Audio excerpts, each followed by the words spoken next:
They ordered the poorest Omega to dance for their laughter, but by the end, even the Alpha King forgot how to breathe. Clara Bennett was not supposed to be seen that night. She was supposed to move like a shadow behind the marble pillars of the northern court, replacing burned-down candles, carrying silver trays, lowering her eyes whenever a noble wolf passed too close. The moon selection ball glittered around her like a world she had only been allowed to clean, never to enter. Crystal chandeliers threw pale light across gowns worth more than her entire life. Music drifted beneath the high glass ceiling, soft and proud, while daughters of powerful houses waited in silk and pearls for Alpha King Alexander Blackwood to choose his Luna. Clara wore gray.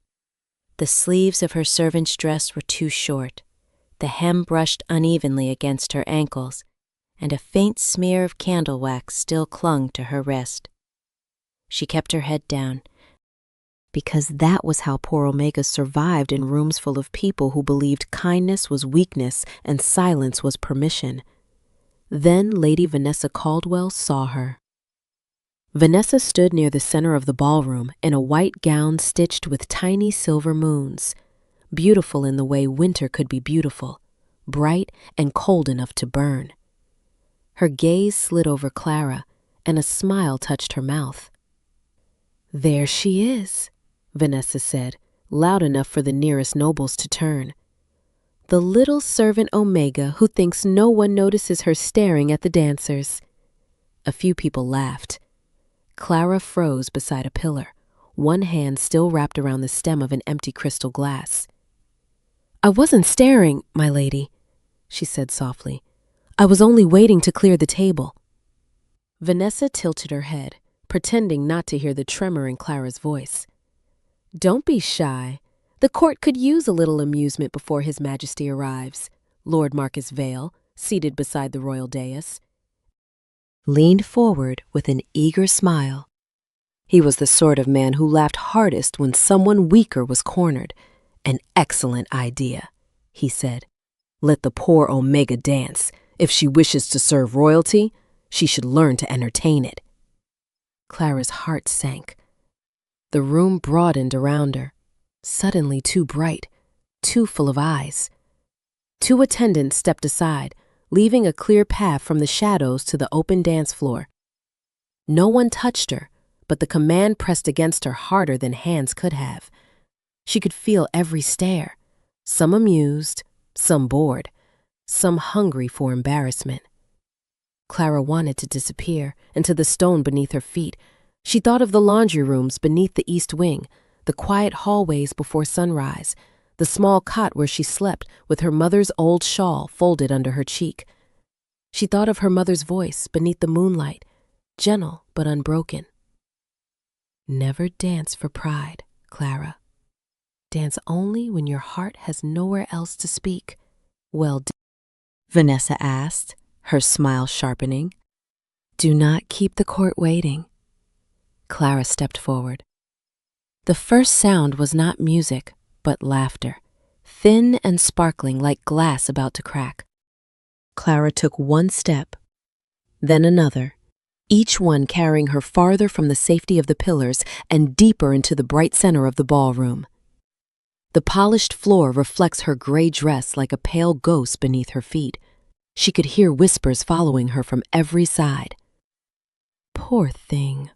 Look at her hands. Does she even know how to bow properly?" Clara kept her chin lowered, not because she accepted their cruelty, but because if she looked at them too long, the fear might rise high enough to drown her. She had learned long ago that a room full of nobles could feel colder than winter wind. In the servants' wing, cold had always been honest. It came through cracked windows, under doors, through blankets too thin for the northern nights. But the cold in the ballroom wore perfume, pearls, and smiles. Clara knew it was cold well. She had been 8 years old when her mother, Eleanor Bennett, first brought her to the old laundry courtyard behind the palace kitchens. The stones there were uneven. The air smelled of soap and rainwater, and moonlight fell in narrow strips between the hanging sheets. Eleanor had been tired that night, her fingers rough from sewing gowns she would never wear. But when she heard distant music from the court above, she had smiled as if reminding another life. "Come here, little moon," she had whispered. "I will teach you how to listen with your feet." Clara had laughed then, small and barefoot, certain her mother could turn anything into magic. Eleanor taught her to step slightly, not to impress, not to compete, but to remain whole when the world tried to make her bend. "A dance is not always for an audience," her mother used to say. "Sometimes it is the only prayer your body remembers." Clara had never understood why Eleanor would suddenly stop in the middle of a movement, staring toward the palace towers with sadness caught behind her eyes. She never understood why her mother knew old court songs but refused to sing them where anyone could hear. She never understood why Eleanor kept a strip of silver ribbon hidden inside a wooden box beneath their cot, touching it only on nights when the moon was full. All Clara knew was that, before fever took her mother in the dead of winter, Eleanor held her face between trembling hands and made her promise never to dance for pride, only for truth. Now, standing in the center of the northern court, Clara felt that promise settled over her like the shawl her mother had left behind. The musicians raised their bows, waiting for Lord Marcus to choose the rhythm that would make her look foolish. Lady Vanessa watched with shining eyes, already enjoying the humiliation she had arranged. Clara moved toward the darkened royal entrance, empty still, and for one brief second she wished the Alpha King would never arrive to see her like this. Then the first sharp note struck the room. Quick and cruel, and every noble leaned forward to watch her fail. The music came too fast for any true dance, bright and sharp and silly, the kind played at harvest fairs when children chase ribbons through the dust.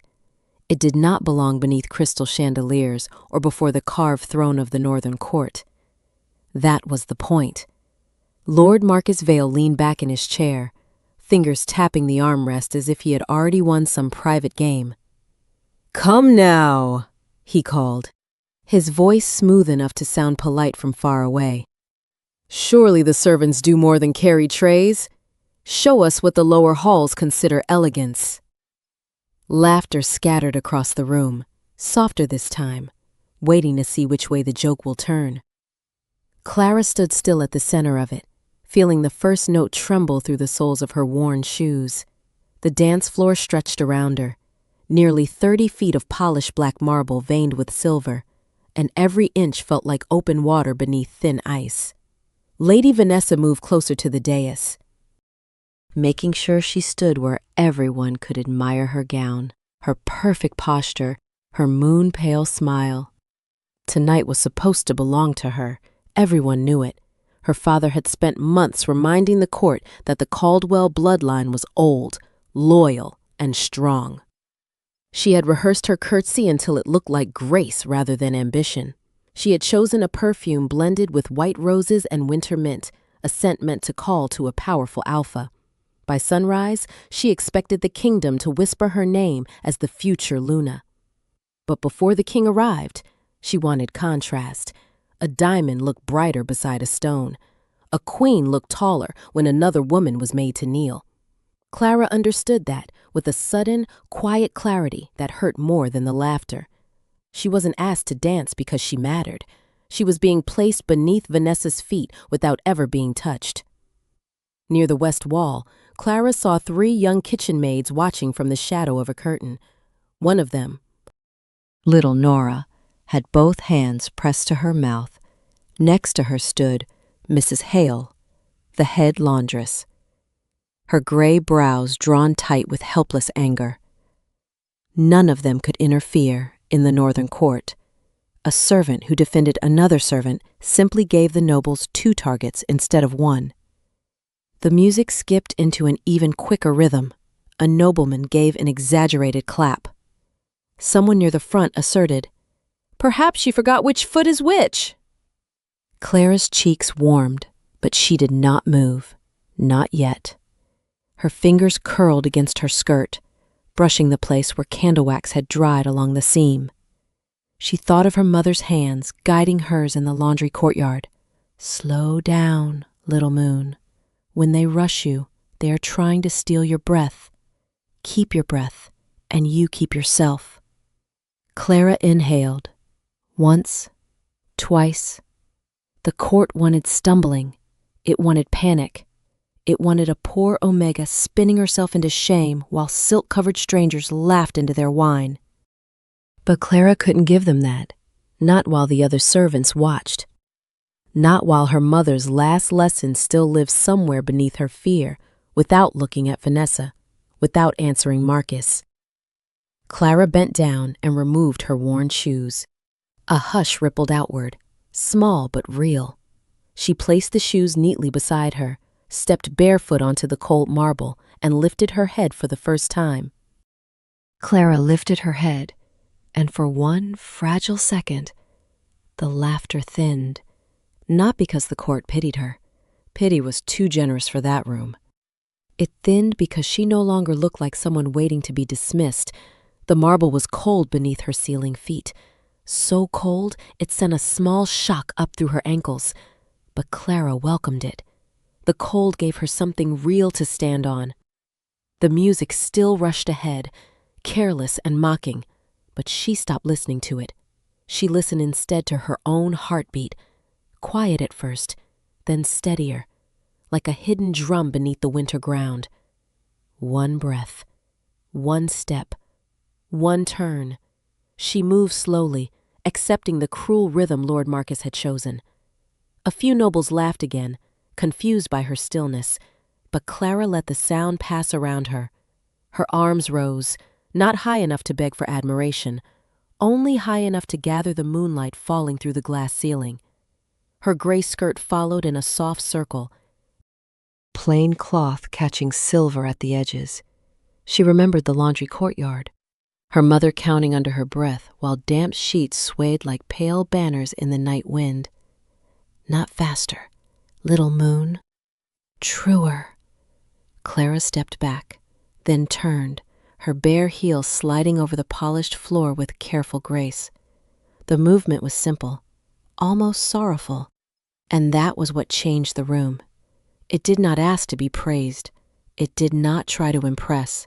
It carried something older than performance, something that made the air around her feel suddenly deep and still.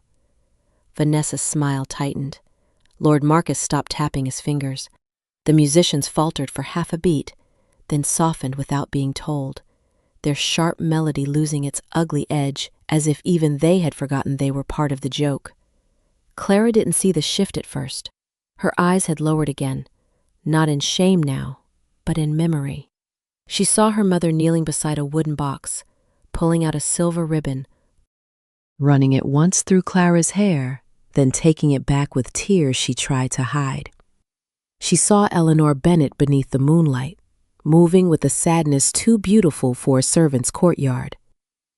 Clara had thought grief made people smaller. Her mother had taught her it could also make them luminous. Around the ballroom, voices faded. A lady who had been laughing behind her fan slowly lowered it. One of the young kitchen maids near the curtain began to cry without making a sound. Clara turned again, softer this time, her hands crossing over her heart before opening outward, as if releasing something she had carried for years. The gesture was instinct, yet the oldest wolves in the room seemed to recognize it without understanding why. A murmur passed through the nobles, uncertain and uneasy. Vanessa heard it and stepped forward, ready to break the spell. But before she could speak, the great doors at the far end of the hall opened. The music trembled. Every wolf in the northern court turned at once. Alpha King Alexander Blackwood had arrived.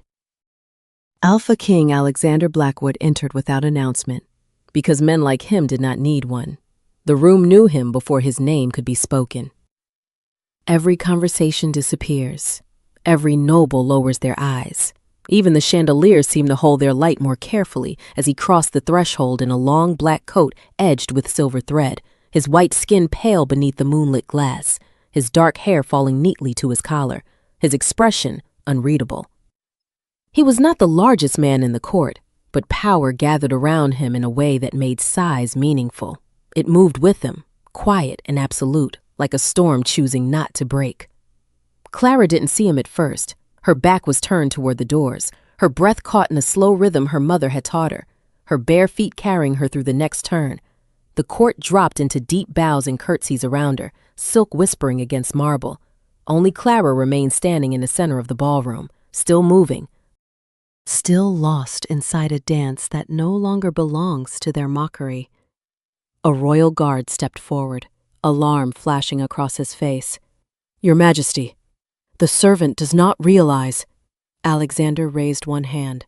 The guard stopped instantly. No one breathed. Clara turned, and the silver light found her face just as she opened her arms in the old mourning gesture, one palm toward the moon, one palm over her heart. Alexander went still. Not politely still, not the stillness of a king waiting for the ceremony to end. It was the stillness of a man who had been struck by a memory so deep it stole the ground beneath him. His eyes, gray as winter over the Atlantic, fixed on Clara with a sharpness that made Vanessa's smile fade. Clara felt the change before she understood it. The room had gone silent in a new way. Not cruel, not amused, afraid to interrupt. Her eyes lifted, and she saw him. The Alpha King stood at the far end of the hall, watching her as if every step she took had opened a locked door inside him. Clara faltered. For a heartbeat, she forgot the dance, forgot the court, forgot the cold marble under her feet.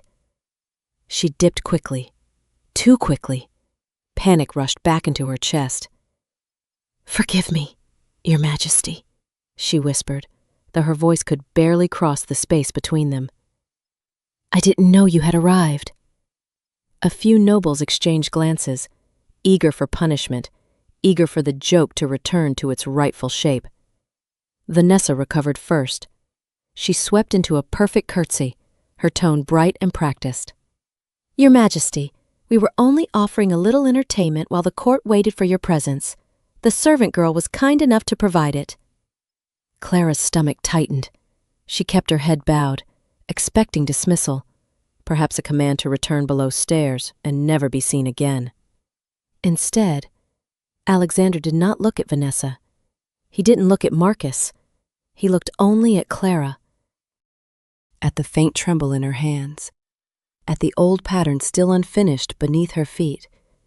When he spoke, his voice was low, controlled, and impossible to ignore. "Let her finish." Clara remains bowed for one stunned heartbeat, certain she had misheard him. "Let her finish." The words moved through the ballroom like a door opening where there had only been walls. No one laughing now. The musicians looked from Lord Marcus to the Alpha King, unsure whose command mattered more, though the answer was written in every lowered head around them. Alexander did not repeat himself. He only shifted his gaze toward the musicians, and they understood. The melody changed. The cruel little tune faded, trembling into something slower, deeper, almost reverent. Clara rose carefully. Her knees feel weak, but not from shame this time, from the weight of being seen, truly seen. She turned back toward the center of the floor, and the moonlight found her again, falling through the high glass ceiling in a pale path from the sky to the marble beneath her feet. She did not know why the king had allowed her to continue. She did not know why his silence felt less like judgment than protection. All she knew was that the dance was unfinished, and somewhere inside her, her mother's voice was waiting. Clara lifted one hand toward the moon and placed the other over her heart. The room disappeared by inches, first the faces, then the whispers, then Vanessa's sharp stare, then Lord Marcus sitting stiffly beside the dais.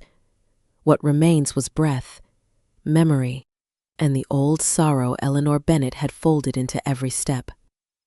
Clara moves into the next pattern, slower than before, her body turning as if following a tide no one else could hear. Her bare feet glided across the black marble, and although the floor was a bit cold against her skin, she did not flinch. A faint ache began in her arches, but she held her balance. She had balanced heavier things than pain, hunger, loneliness, years of being told to lower her eyes. She let all of it pass through the movement without naming it. Alexander watched from the far end of the hall, unable to look away. With every turn, the past rose behind his eyes.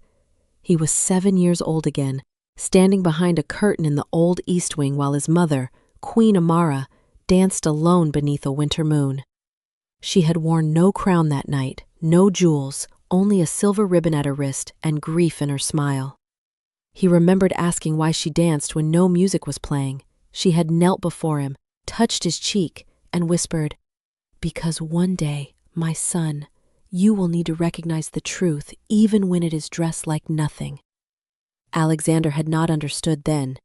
He understood less after she died, after the court sealed her rooms, burned her letters, and forbade the mention of the old lunar rites. The morning dance disappears with her, locked inside memory and law. Yet now, a poor servant Omega in a gray dress was moving through its sacred pattern as if it had been placed in her bones before birth. Clara crossed her hands over her heart, opened them toward the moon, then turned her palms downward in the final gesture of release. Alexander's breath caught. That step had not been taught publicly in 20 years. No servant should know it. No noble should dare perform it. And Clara Bennett didn't perform it like someone repeating gossip. She danced it like inheritance. The final note faded, and for a moment the northern court did not move. Clara stood in the center of the marble floor with her hands lowered and her breath unsteady, the last turn still whispering through her body like moonlight across water. She expected laughter to rush back in. She expected Lord Marcus to clap too loudly, Vanessa to smile too brightly, someone to remind her that grace did not change what she was. But silence held the room captive. Even the nobles who had wanted to mock, she seemed unsure where to place their eyes. Some looked at the floor, some looked at the king. A few looked at Clara as if seeing her for the first time and not liking the guilt that came with it. Near the curtain, little Nora wiped her cheeks with both sleeves. Mrs. Hale pressed one hand to her chest, her lips parted in quiet disbelief. Clara saw them, and something in her nearly broke. She had not danced to win. She had danced because humiliation had given her nowhere else to stand, and somehow, standing had become enough. Then Vanessa clapped, once, twice, slow, delicate, and sharp enough to cut the spell in half. "How touching," she said, stepping forward with a smile that trembled at the edges. "Our servant girl has learned to make sadly look impressive. Perhaps the laundry rooms have become more refined than we knew." A few nervous chuckles followed, but they sounded thin now, borrowed rather than felt. Vanessa heard the weakness of them, and color rose beneath her perfect makeup. She turned toward Alexander with a graceful tilt of her head. "Your Majesty, forgive the interruption to the evening. I only thought the court deserved an harmless amusement before the true candidates were presented." Clara lowered her eyes. The word harmless landed heaviest than an insult. Harmless was what powerful people called cruelty when they did not want to answer for it. Lord Marcus cleared his throat, eager to repair the room for Vanessa. "Indeed, Your Majesty." No offense was intended. The Omega was invited to entertain, and she did so surprisingly well for someone of her station.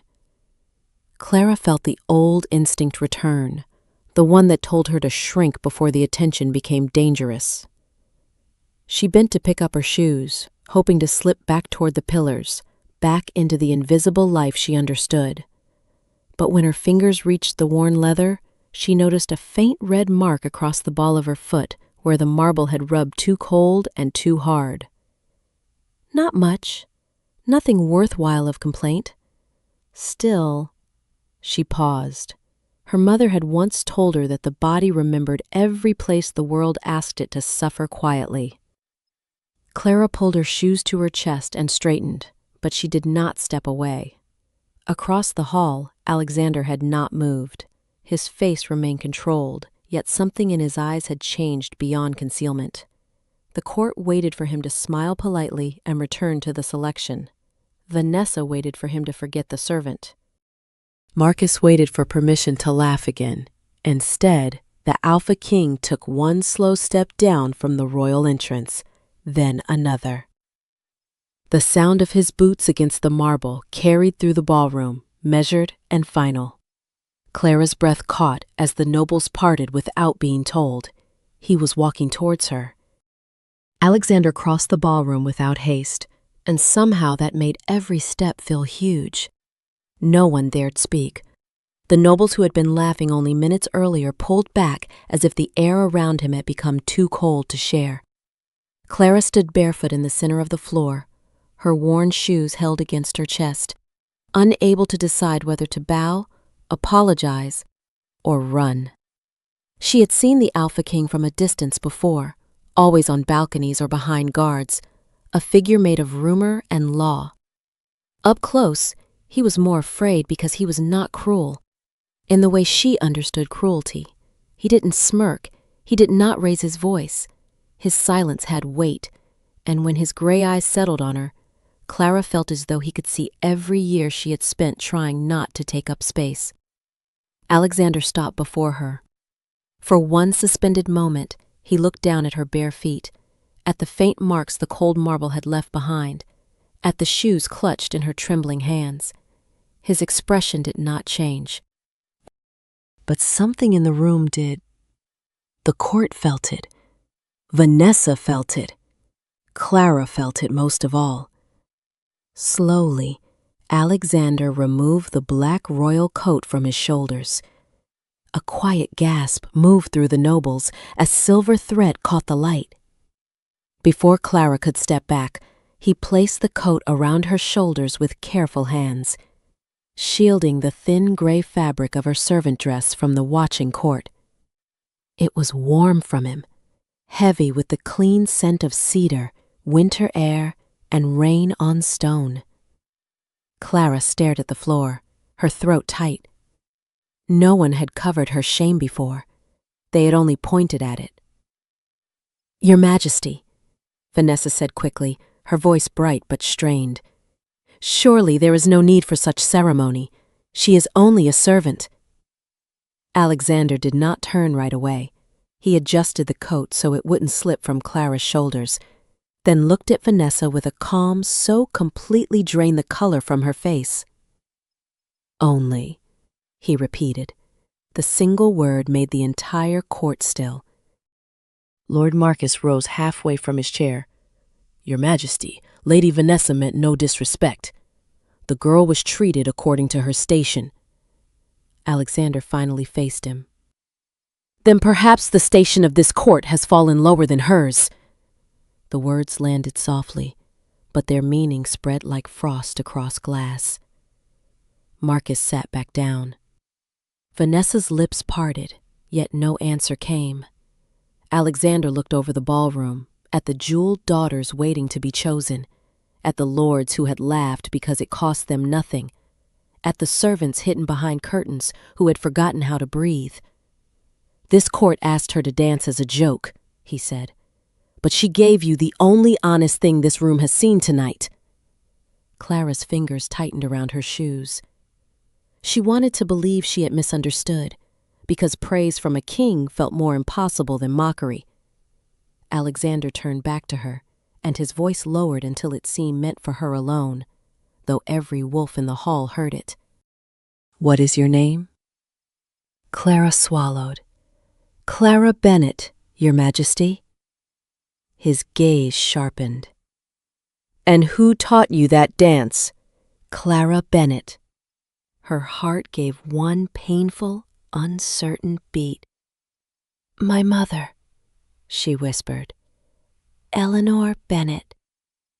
At the sound of that name, The royal ring on Alexander's hand flashed with a pale silver light. The silver light from Alexander's ring did not burst or blaze. It pulsed softly, like moonlight waking beneath ice, and every wolf in the ballroom saw it. Clara stared at the glow with frightened eyes. The king's coat was heavy around her shoulders, her mother's name still trembling on her lips. Alexander looked at the ring, then back at Clara, and for the first time that night, the mask of the Alpha King cracked. Not with anger, with recognition. "Eleanor Bennet," he repeated, barely above a whisper. An old court matron gasped near the front row. Lord Marcus went pale. Vanessa's perfect smile disappears completely. Clara did not understand why one servant woman's name could silence people who had ignored her existence for years. Alexander did. He remembered the records sealed after his mother's death, the last attendant who had disappeared from the East Wing, the woman accused of stealing a silver ribbon from the First Luna's chamber. The court had called Eleanor a thief. His mother had called her loyal. And now, Eleanor's daughter stood before him, wearing shame like a borrowed garment that had never belonged to her. Alexander lifted his hand, and the ring glowed brighter as Clara's breath caught. "This ring belongs to Queen Amara," he said, his voice carrying through the hall. "It answers only to blood bound by her final blessing." Clara shook her head slowly. "I am nobody, Your Majesty." His expression softened. "No, you were hidden." The word struck deeper than praised. Hidden. Not worthless, not forgotten by destiny. Hidden. Alexander turned to the court, and the silence became something almost sacred. "The moon's selection is over for tonight," he said. "No Luna will be chosen from pride, cruelty, or polished ambition. Until the truth of Eleanor Bennet is restored, Clara Bennet remains under my protection." Vanessa lowered her eyes. Marcus couldn't speak. Behind the curtain, the servants finally exhaled, as if a door had opened for all of them. Clara stood barefoot on the cold marble, still holding her worn shoes, still unsure whether she was dreaming. Alexander offered his hand, not as a command, but as a choice. After a long moment, Clara placed her trembling fingers in his. The ring warmed between them, and above the glass ceiling, the moon slipped free from a cloud, pouring silver light over the girl they had tried to mock. Sometimes the world mistakes gentleness for weakness because gentleness does not need to announce it's strict. Clara did not win by humiliating those who hurt her. She won by despair to let their cruelty decide who she was. In my opinion, that is why her grace moved the king more than any crown or perfect gown in that room. True dignity is quiet, but it is never empty. It remembers, it endures, it rises at the right moment. What would you have done if you were standing in Clara's place, surrounded by people waiting for you to fail? Share your thoughts in the comments. And if stories about courage, destiny, and love finding the overlooked speak to your heart, subscribe and stay with us for the next story.